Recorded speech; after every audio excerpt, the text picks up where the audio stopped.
This is the great stupa at Sanchi, first built by Emperor Ashoka in the 3rd century BCE to spread the message of Buddhism. And yet, you will notice something unusual. There are no statues of Buddha in the original structure. Why?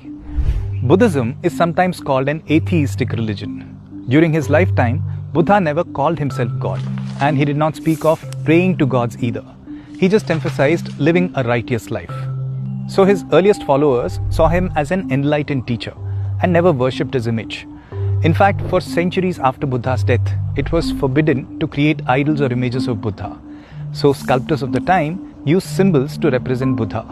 You will see many such symbols here. This sculpture shows Prince Siddhartha leaving the palace. You see a beautifully carved horse leaving the palace gates with attendants. But there is no prince.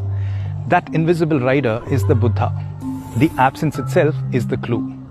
Here's another one. This sculpture represents Buddha's first sermon at Sarnath. But what you actually see is a wheel flanked by deer. Because Buddha's first sermon was at the deer park in Sarnath.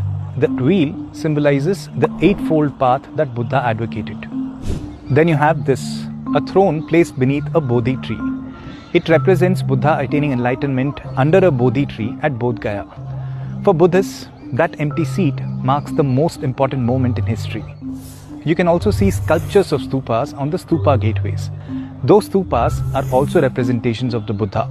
After all, the stupas were originally holding places for Buddha's relics. So when did Buddha first start being represented in a human form? Only in the 1st or 2nd century CE. Over 300 years after the stupa was originally built.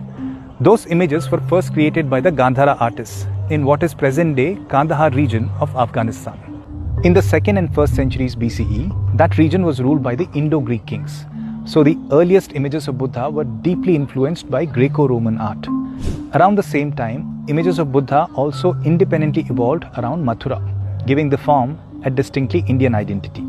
Later, as Buddhism spread to East and Southeast Asia, these images blended with local aesthetics to create regionally distinctive Buddhas.